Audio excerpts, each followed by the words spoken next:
Surah Yusuf ni dia diturunkan di Makkah, mana sebelum hijrah.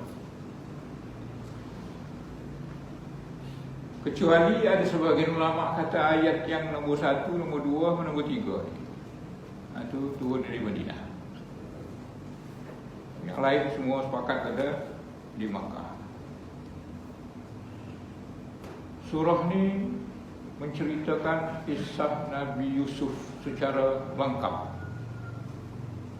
Itu beza Nabi-Nabi yang lain. Nabi-Nabi yang lain kisah dia ada di beberapa surah, sedikit sana, sedikit sini lah, kadang-kadang berulang. Nabi Yusuf ni cerita dia ada sebut nama sahaja pada surah yang lain 2 kali. Tapi dalam surah Yusuf ni memang cerita dia lah, kisah dia dengan sempurna disebut dalam. Yang kisahnya yang penuh dengan kesedihan, penuh dengan cabaran, mulai masa dia remaja lagi dibuang dalam telaga buta yang 99% dianggap mati. Sedih. Kemudian di penjara,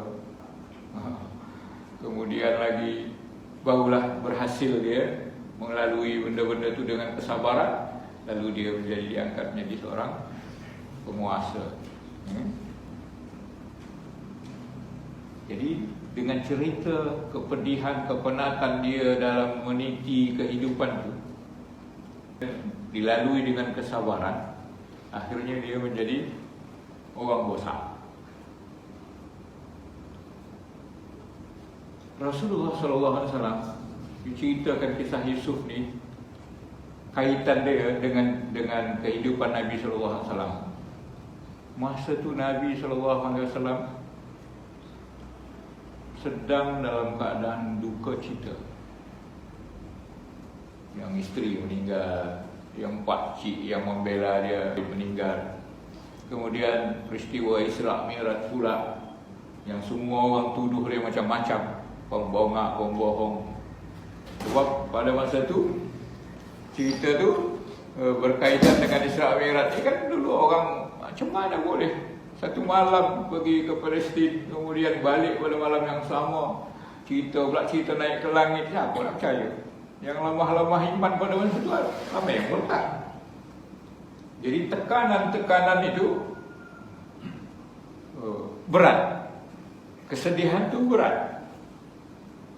Tapi dengan Allah Ta'ala sebutkan surah Yusuf ni, cerita tu mengatakan ada lagi yang lebih teruk dari itu. Bukan sekadar diejek, bukan sekadar gila, dituduh sekadar gila, tapi dihambung, dibuangkan orang ke dalam telaga buta yang menurut adatnya tak hidup lagi. Tapi berhasil Nabi Yusuf melalui detik-detik getir itu dengan kesabaran. Jadi kau wahai Muhammad, belum hebat lagi cabaran kau ni. Macam itulah lebih kurang. Jadi surah ni mengisahkan cerita Nabi Yusuf yang macam tu untuk menghibur, untuk mendorong motivasi bagi Nabi Muhammad SAW untuk ke depan lagi, bahawa Nabi-Nabi dulu pun tak kurang juga getirnya kehidupan mereka. Jadi itulah kaitan dia dengan kepentingannya dalam kehidupan dakwah Nabi SAW. Kemudian surah Yusuf yang diturunkan di Makkah, dan Yusuf ini sebagaimana kita tahu, hadis mengatakan Al-Karim, Ibnul Karim, Ibnul Karim, Ibnul Karim. Kehebatan Nabi Yusuf itu, dia mulia, anak orang mulia, anak orang mulia, anak orang mulia. Ada hadis lagi diriwayatkan Nabi, Ibnul Nabi, Ibnul Nabi, Ibnul Nabi. Jadi ke atasnya 4 orang itu semua Nabi. Dianya, ayahnya Yakub yang dikenal dengan Israel, di atas dia lagi Ishak, Nabi juga, di atas lagi Nabi Ibrahim alaihi wassalatu wassalam. Jadi kehebatan Nabi Yusuf ni itulah dia ni orang yang mulia, anak daripada orang mulia, anak daripada orang mulia, anak daripada mulia. Dia anak Nabi, anak Nabi, anak Nabi sampai Nabi Ibrahim 4 generasi. Nabi Yusuf ni dia adik-beradik sama Bunyamin. Ada Bani Yamin, ada yang sebut Bunyamin. Dia ni satu mak satu ayah sama Bunyamin ni. Nabi Yaqub tu ada 4 isteri. Masa Nabi Yaqub berada di Baghdad, dia kahwin sama anak pak saudara dia. Dia kahwin 2 adik-beradik dikahwinkan, iaitu Laya, Rahil, Zulfa, ada satu lagi namanya Balha, ada bacaan Bilha. Ya, jadi 4. Jadi yang Rahil ni itulah mak Nabi Yusuf sama Bunyamin. Semasa Bunyamin adik Nabi Yusuf ni lahir, Rahil ni meninggal. Itu kisah dia. Bila meninggal, tumpuan ayahnya Nabi Yaqub lebihlah pada anak yang emak tak ada. Itu dia sayang sama yang 2 ni. Jadi anak Laya ni, yang Sharon ni, Yahuda di antaranya, cemburu sama. Ya, anak semua ni 12 orang dan itulah yang dikatakan Bani Israel itu yang 12. Jadi cemburu dengan ni, pasal kesayangan tu lebih kepada Yusuf dan Bunyamin tadi. Itulah ceritanya timbul rasa dengki di orang kepada Nabi Yusuf. Ya. Itulah ceritanya. Pada surah Yusuf ni nanti akan kita jumpa lah, yang akhirnya dia dicampakkan ke telaga yang dalam, kemudian diambil oleh pedagang-pedagang Arab yang nak berniaga ke Mesir, yang masa itu dikuasai oleh penguasa Hyksos, bahasa Arabnya lah Hyksos. Yang Hyksos ni diterjemah dengan pengembala babi. Jadi ada wakil pengawal daripada Hyksos ni, itulah yang membeli Nabi Yusuf ni daripada peniaga-peniaga Arab. Itulah cerita. Hiduplah dia. Dan seterusnya nanti kita baca. Yang itu terjadi pada tahun 1720 sebelum Masehi. Nabi Yusuf meninggal 1635 sebelum Masehi. Ya. Dan dia dikebumikan di Mesir asalnya. Ya, apa yang saya baca lah, dia dikebumikan di Mesir dan diawetkan sebagaimana orang-orang Mesir kuno dulu. Kalau ada yang meninggal, dia awetkan. Tapi bila Bani Israel ni pindah ke tempat asal di Palestin sana, maka diorang bawa apa ni sekali, jasad ni sekali. Wallahu a'lam bishawab. Dan itu adalah sejarah ni kadang lain, kitab lain apa dia, lain version dia. Tapi itu yang apa yang saya baca. Okey. Ayat ini dimulakan dengan Alif Lam Ra. Serupa dengan mukadimah ayat yang lain. Potongan-potongan huruf tu disatukan. Makna dia tak ada orang tahu. Makna dia tak ada orang tahu. Itulah mukjizat, salah satu mukjizatnya. Ada bahasa yang hurufnya huruf biasa yang kita kenal alif, ba, ta, sajib, tapi Allah Ta'ala yang tahu, kita tak tahu. Menunjukkan mukjizat Al-Quran tu. bahasa yang huruf-huruf yang selalu kita guna, tapi ada kalimat-kalimat yang kita tak faham makna dia. Walaupun ada terjemahan alif lam mim, alif tu Allah, lam tu Jibril, mim tu adalah Majid, atau mim tu Muhammad, macam tafsiran. Macam ini Rasul, ra tu Rasul dan sebagainya. Tapi itu tak pasti, tak sahih daripada Nabi SAW. Yang pastinya wallahu a'lamu bi muradihi, Allah lah yang lebih mengetahui apa yang dimaksudnya. Dan ini tidak saja pada ayat ini, tidak pada ayat Al-Quran saja. Dia berlaku pada ciptaan-ciptaan Allah yang lain. Apa yang dicipta Allah Ta'ala itu tak sama dengan apa yang dicipta oleh manusia. Kalau Syed Qutb kata perbandingan dia, kalau manusia cipta dari tanah, boleh membina bangunan besar, bangunan besar, tapi dia tidak ada kehidupan, dia mati. Paling ada istana besar, semuanya beku, semuanya benda mati. Tapi Allah Ta'ala ciptakan daripada tanah juga, jadilah kita sebagai manusia. Jauh beza itu antara bangunan mati, manusia macam kita. Ada darah mengalir, ada alat-alat kehidupan di dalam badan kita ni, sehingga kita boleh hidup, boleh berfikir, boleh membina, boleh macam-macam. Itu mukjizat ciptaan Allah Subhanahu Wa Taala. Ini kata Syed Qutb dalam mukadimah Alif Lam Mim surah Al-Baqarah. Tilka ayatul kitab. Itulah ayat-ayat Alkitab, itulah Al-Quran ini. Jadi daripada alif, lam, ra dan sebagainya itulah tertulis, terhasilnya sebuah kitab, ayat-ayat kitab Al-Quran. Jadi dikatakan di situ Alkitab itu adalah Al-Quran Al-Mubin, yang nyata, jelas. Walaupun hurufnya tadi sederhana, alif ba ta, tapi dia mubin. Al-Quran ni jelas dan nyata. Bahasa-bahasa Al-Quran tu tak ada yang pelik-pelik. Apalagi dia dipilih oleh Allah Subhanahu Wa Taala dengan bahasa Arab. Inna anzalnahu Arabiyya.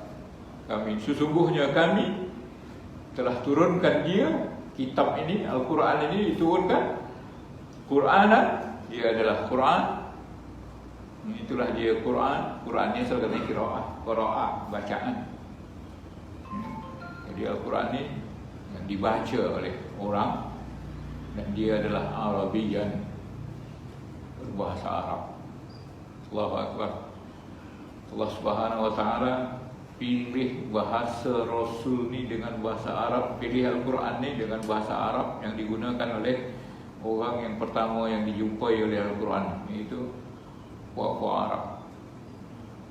Dan dipilih bahasa Arab ni bukan kebetulan, tapi penuh dengan hikmah. Makanya Ibnu Katsir kata bahasa ni bahasa mulia, kerana bahasa Arab adalah afsahul lughat, bahasa yang paling fasih. Bahasa Arab ni paling fasih di kalangan bahasa-bahasa yang lain. Dan dia, bahasa Arab ni ramai, banyak, dan dia dipilih bahasa Quraisy. Jadi bahasa yang paling fasih dan yang paling bayan, paling boleh menjelaskan segala perkara, wa awsa'uha, dan paling luas. Makanya bila ada orang mengkaji Al-Quran tu, bahasa Arab ni ada 25 juta kalimat. Sementara bahasa-bahasa kita ni 100,000 pun tak ada. Bahasa Inggeris kalau tak salah saya sekian juta.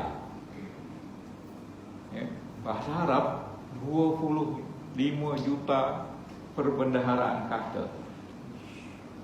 Ini bukan orang Arab yang kita, orang Mak Saleh mengkaji. Sehingga pernah dikatakan unta saja ada 5,644 kalimat unta saja dengan macam-macam. Ini kalau unta koci, unta bosa, unta gomok, unta kurus, lain-lain semua tu. Jadi pernah dia perhitungkan sampai macam tu. Jadi banyak perbendaharaan. Macam datang aja lah. Ini datang. Kalau kita kata datang aja, datang kematian, datang lori. Kalau bahasa Arab datang lain. Kalau benda yang dapat dilihat, dia kalimat dia lain, ja'a, datang. Kalau perkara-perkara macam wahyu, macam perkara yang abstrak, tak begitu nampak, dia pakai ata. Kalimat ja'a, datang, ada ata datang, ada qadimah datang, berjalan, malam lain, berjalan siang lain. Duduk, dari berbaring ke duduk. Duduk juga namanya bahasa kita, tapi dia lain qaada. Dari berdiri duduk namanya jalasa. Wah, itu sahaja pun dah pening kepala lah kita kalau nak baca tu kan. Tapi buatlah apa-apa pun qaada, dari mana-mana dia duduk, sebutlah mana-mana pun tak apa. Tapi pada hakikatnya dia berbeza. Itulah kayanya bahasa Arab. Maka Ibn Katsir kata awsa'uha, paling luas bahasa ni, sehingga boleh mendetailkan satu perkara itu dengan bahasa-bahasa, dengan kalimat-kalimat yang sesuai dan berbeza. Yang kita terjemahkan panjang, tapi dia pendek. Dan paling banyak menyampaikan maksud-maksud, matlamat-matlamat bahasa.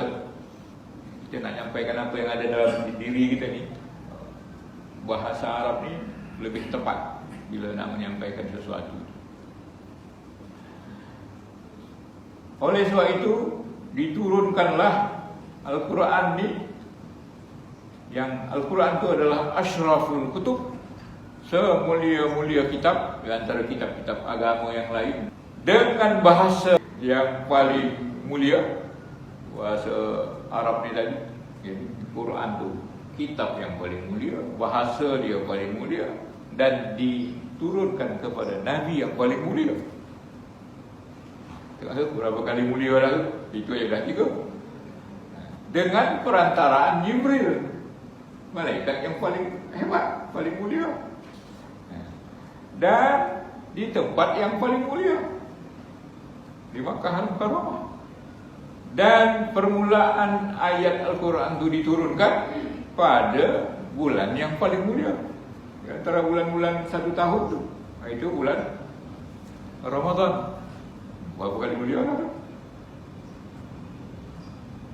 Jadi sempurnalah semuanya itu dari segala sudut kemuliaan. Itulah yang dikatakan oleh Ibn Katsir dalam tafsirnya. Jadi tuan-tuan, itulah bahasa Arab, bahasa yang paling hebat. Dia tak berubah, dia up to date sentiasa. Sebagaimana turun dulu 1400 tahun yang lepas dulu. Jadi bahasa yang dulu tu boleh dibaca sekarang dengan bahasa yang sama. Dia tak ada perubahan. Berbeza dengan bahasa Inggeris kan. Semua sajak-sajak, syair-syair bahasa Inggeris yang dulu-dulu, yang bahasa Inggris kita kenal dengan bahasa yang hebat, yang moden dan sebagainya, yang orang bangga sangat tu. Tapi dia mengalami perubahan yang besar. Syair-syair, siapa nama penyair yang agung? Shakespeare, abad ke-16 dulu. Tak boleh dibaca orang Inggeris sendiri kecuali dengan susah, dengan terjemahan-terjemahan yang Al-Quran ni. Sejak dari dulu sampai sekarang, yang orang tua, yang anak kecil boleh baca dan boleh dihafal lagi. Ada kitab-kitab lain yang boleh dihafal oleh ramai orang, yang anak kecil boleh hafal. Tak ada. Ada yang cacat, orang Indonesia tu pula, Indonesia cacat. Tak normal lah lahir, tapi ayah dia bacakan ayat Quran tiap hari. Dalam dia sehat sikit boleh hafal Quran. Tak ada bahasa lain, tak ada kitab lain yang boleh macam ni. Itulah mukjizat, di antara mukjizat Al-Quran yang menggunakan bahasa Arab. Ya? Jadi dia ada di hadapan kita. Ambillah kesempatan Ya, belajarlah bahasa Al-Quran ini. Belajar bahasa Arab, dalami makna-makna dia. Ya. Rajin-rajin kita baca Quran ni, sangat bertuah kita ni. La'allakum ta'qilun. Semoga dengan demikian itu kamu boleh berfikir, kamu berakal, kamu jadi pintar, kamu jadi cerdik. Jadi bila dengan bahasa Arab ni banyak ilmu pengetahuan, banyak hukum hakam yang bersesuaian dengan keadaan dan dengan bahasa yang sesuai. Makanya orang dapat lebih pandai, lebih cerdik, lebih berilmu dengan menggunakan bahasa Arab. Ya, itulah bahasa Al-Quran. Jadi tuan-tuan, makanya ulama-ulama, ramai ulama yang mengatakan belajar bahasa Arab ni wajib. Wajib. Jadi ambil tahulah, carilah mana-mana buku yang boleh kita memahami bahasa Al-Quran. Banyak. Kalau Indonesia tu saya tengok dalam internet tu, ya Allah, macam-macam buku. Ya, macam-macam buku yang mengajar, yang boleh dibaca dan boleh kita memahami bahasa Al-Quran, Lughatul Quran. Satu lagi bahasa Quran ni, dia dikatakan Lughatul Dhat, bahasa Dhat. Kenapa dia katakan bahasa Dhat? Sebab huruf Dhat tu hanya digunakan dalam bahasa Arab. Bahasa-bahasa lain tak gunakan Dhat. Dan beza, bacaannya pun beza ya. Bunyi dia bukan dal, bukan di. Makanya kalau ditulis dihes, kalau Indonesia dia kata dihes. Kalau kita di je kan. Nah, Indonesia dihes, macam mana baca dia? Wada duha. Memang lagi. Oleh sebab itu wajib belajar tulis Arab, cakap Arab. Sebab Al-Quran ni tak boleh ditulis dengan bahasa, dengan tulisan selain tulisan Arab. Sebab tak boleh sama. Sa dengan sa, dengan za. Macam mana nak tulis? Innal ladzi. Makanya ramai ulama kata menulis Al-Quran dengan tulisan bukan Arab adalah haram. Sebab tak sama mana. Tak sampai apa yang ada dalam Al-Quran. Ya, jadi kita pun wajiblah belajar, khasnya belajar tajwid, penyebutan huruf. Sebab itu bila kita baca tu betul-betul menyebut huruf. Selalu saya sebut, orang kata Allahumma salli ala asrafil anbiya wal mursalin. Sebenarnya ashrafil kan, tapi ramai orang asrafil anbiya. Ya Allah, berselawatlah Engkau, berilah kesejahteraan kepada Nabi yang paling pembazir. Padahal kita nak asyrafil anbiya, ya, semulia-mulia Nabi. Akibat tak belajar.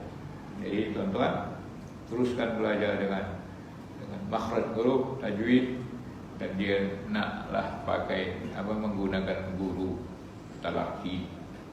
Sebab kalau tak bertalaki ni, pandai-pandai kita je, maka bacaan yang mula-mula tadi apa? Alar, kan? Alif lam mim baca apa? Alam. Makanya dari situ ulama katakan wajib baca Quran ni di hadapan seorang guru.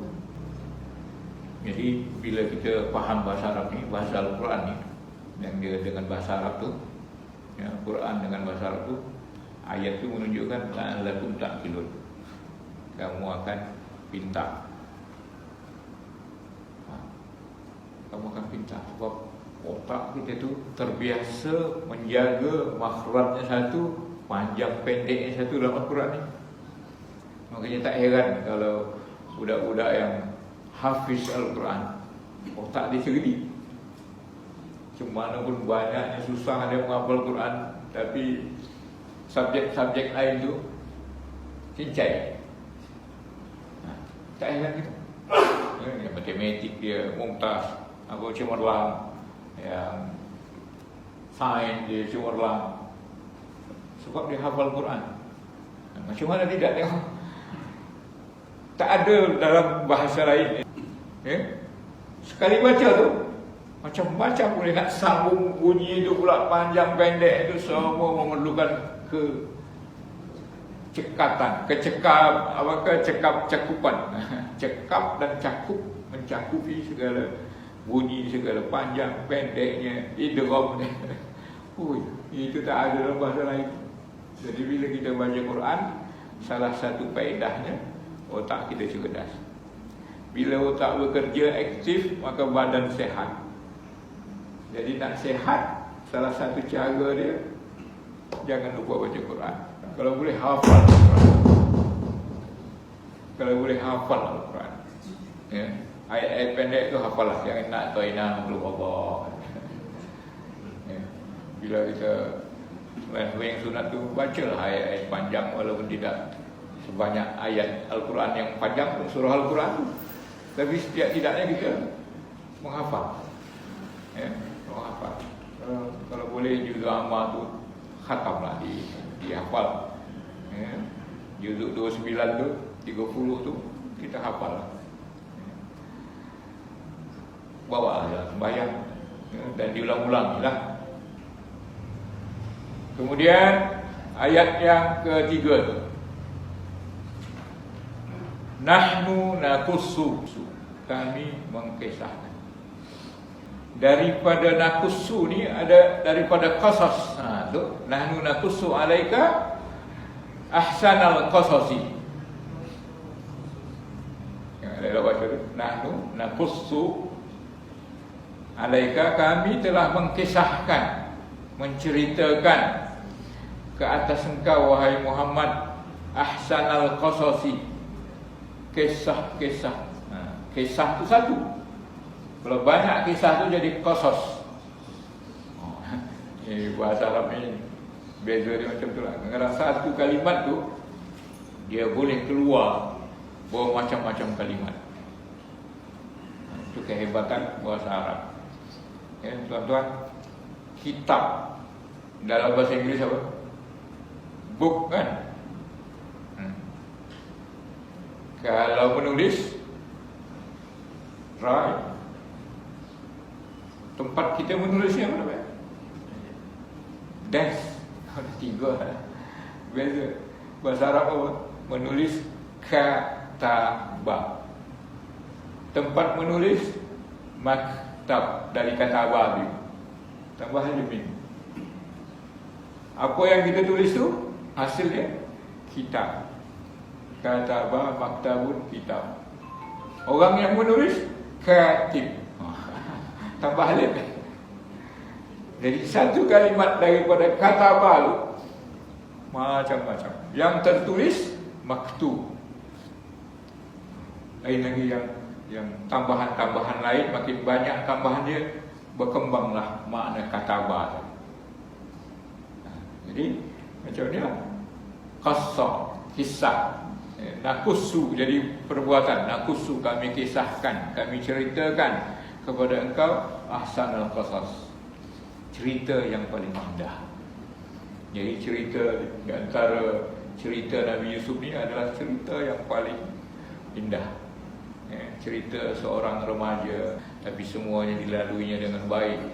Yang daripada orang yang terbuang, yang tercampak dalam telaga huta, menjadi seorang yang hebat, seorang pemimpin. Yang abang-abang ini tadi, yang bukan mainlah hebatnya dia, hingga dicampakkannya adiknya, tapi abang-abang ni menjadi sujud kepada dia, meminta kepada dia. Jadi itulah kehidupan. Itulah kehidupan. Jadi cerita ni indah. Dari yang tak berguna, yang kau nak campak jadi orang bosak. Yang abang-abang tadi hebat pun nak rasa tu, jadi peminta. Itu kehidupan. Jadi jangan jangan nilai kehidupan tu dalam keadaan semasa tu sahaja. Sebab kadang-kadang kehidupan ni berubah macam ni. Pernah saya baca kitab, seorang perempuan diceraikan, dipukul, dihina, akhirnya dia ceraikan. Dia kahwin kepada seseorang yang seorang tu muliakan dia, orang kaya. Jadilah wanita itu bini orang kaya, bini bilion, ya? Suami dia bilion, dapat duit. Akhirnya si suami ni kerja sama suami yang menceraikan dia tadi ni, balu dia tadi, kerja pada orang kaya ni. Akhirnya dia hantarlah barang ke rumah.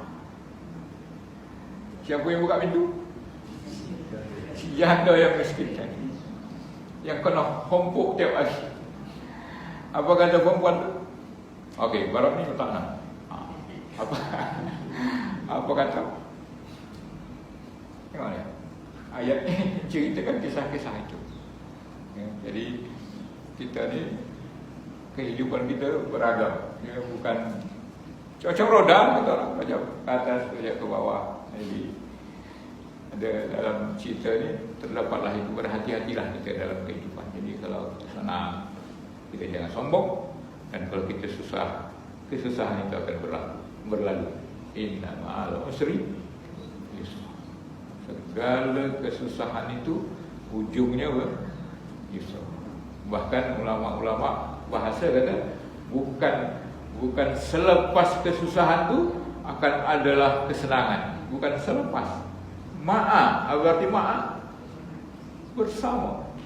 Dalam kesusahan itu ada bersamanya kemudahan. Nah, itu kena kita fikir. Jadi bila kita susah, jangan risaulah, ada kemudahan lain. Ya, ada kemudahan lain. Dan dulu pernah saya sebut, inna ma'al usri. Al-usri itu pakai alif lam, definite. Pada kesusahan yang tertentu, alif lam itu tertentu. Kesusahan yang tertentu, inna ma'al usri yusra. Yusra tak pakai alif lam. Sepatutnya kalau nak disamakan, inna ma'al usri al-yusra. Tak. Yusra tu tak pakai alif lam, indefinite, maknanya dia umum. Jadi setiap ada kesusahan yang tertentu, sebiji kesusahan, tapi akan datang banyak macam kesenangan. Nah, yang kesenangan itu bukan diukur dengan duit sajalah. Kita orang kalau tak duit tak senang namanya kan. Ya, kita tak ada duit tapi kita sehat. Kita tak ada duit, kita tenang. Nah, bukan senang, tenang. Ya, beza atau senang dengan tenang. Ya, ada orang kaya dia senang ke sana, senang kemari, tapi hati dia tak tenang. Nah, jadi kalau ada kita ni merasa susah dengan ekonomi, dengan materi, dengan duit, tapi mungkin hati kita tenang. Yang itu tak ada pada orang yang berduit, yang senang. Nah, jadi jangan merasakan ketenangan itu atau kehebatan, kebahagiaan itu adalah dengan kesenangan. Ya. Nah, itu perlu faham juga tu. Kita ni kan manjang mengoloh je. Apa pasal? Tak senang hidup, tak ada duit, tak ada kereta. Nah, padahal kita diberi Allah ketenangan. Boleh ke masjid, boleh sembahyang, boleh berzikir, boleh senyum, boleh ziarah kawan-kawan. Mana dapat orang lain tu? Duit banyak, kerja banyak, sembahyang pun tak tentu. Okey tuan-tuan, itulah apa nahnu naqussu 'alaika ahsanal qasas.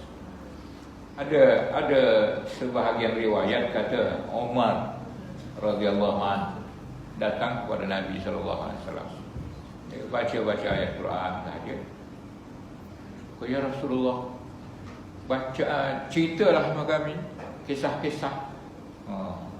Al-Quran dah biasa kami dengar. Ceritalah kisah-kisah. Bahkan ada riwayatkan bukan Umar hanya ceritakan keinginan orang lain. Ya. Maka turunlah ayat ini, di antara menjawab nahnu naqus, kami akan cerita. Jadi dalam Al-Quran itu ada juga kisah-kisah. Kemudian dalam ketika yang lain dikatakan lagi, ya Rasulullah, ceritalah, cerita-cerita, bukan kisah, cerita-cerita kejadian-kejadian. Maka ada dalam surah apa tu? Dalam surah Az-Zumar. Ya, dalam surah Az-Zumar kata Allahu nazzala ahsanal hadis. Allah telah menurunkan ahsanal hadis, cerita-cerita yang ahsan, yang paling baik. Jadi kalau nak dengar cerita yang paling baik, kisah-kisah yang paling baik, dalam Al-Quran. Walaupun surah ayat dia sederhana, 111 ayat, tapi di dalamnya penuh dengan cerita-cerita yang baik. Ahsan, nahnu naqussu 'alaika ahsanal qasasi, sebaik-baik kisah. Jadi tuan-tuan, puan-puan, bila kita nak cerita sama anak-anak kita, cucu-cucu kita sambil nak tidur tu kan, ceritakanlah kisah-kisah yang ada dalam Quran.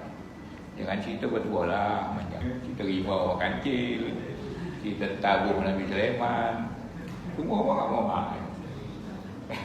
Jadi nak cerita, fahami Al-Quran ni ala qadarnya, ya.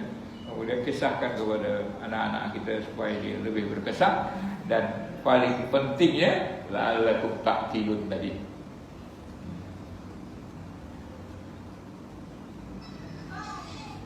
Bima auhayna ilaika hadzal Qur'an, kami telah mengkisahkan sebaik-baik cerita, sebaik-baik kisah dengan menurunkan, mewahyukan kepada engkau hadzal Qur'an. Jadi cara nak mendapatkan kisah yang pasti, yang benar, yang terbaik, maka diceritakanlah, diwahyukanlah kepada Nabi Muhammad hadzal Qur'an, Quran ini. Wa in kunta min qablihi, sekalipun kau sebelum ini laminal ghafilin, adalah termasuk golongan orang yang lalai, yang tak tahu. Ghafil ini tak tahu, lalai atau tertutup. Jadi maknanya Nabi sallallahu alaihi wasallam sebelum ni dia tak begitu tahu. Namanya pun ummi. Nabi Muhammad sallallahu alaihi wasallam ummi, tak tahu tulis, tak tahu baca. Tapi bila diceritakan kisah-kisah Al-Quran ni, khasnya kisah Nabi Yusuf ni, maka barulah terbuka, barulah Rasulullah tu merasa semangat. Walaupun kesedihan, tapi ujung kesedihan tu adalah kebahagiaan, adalah kejayaan. Maka laluilah kehidupan kau ni walaupun dengan sedih, meninggal isteri, meninggal pak saudara yang selalu backing apa-apa siksaan, apa-apa tuhmahan daripada orang-orang Quraisy, tapi dengan kesabaran yang mesti kau hadapi itu, nanti kau menjadi orang yang berjaya di akhir kehidupan kau, serupa dengan Nabi Yusuf ini. Mudah-mudahan sampai sini dulu. Mudah-mudahan dengan cerita ni, insya-Allah satu ayat kita baca nanti, mudah-mudahan cerita Nabi Yusuf ni, samping Nabi Muhammad tadi mendapat motivasi, kita juga insya-Allah akan mendapat pelajaran dan motivasi untuk terus hidup dengan semangat dan sabar. Hadza wabillahi taufiq wal hidayah. Wassallallahu wasallam ala Muhammad wa ala alihi washabihi ajma'in. Terima kasih. Jumpa lagi minggu hadapan hari Rabu. Wassalamualaikum warahmatullahi wabarakatuh.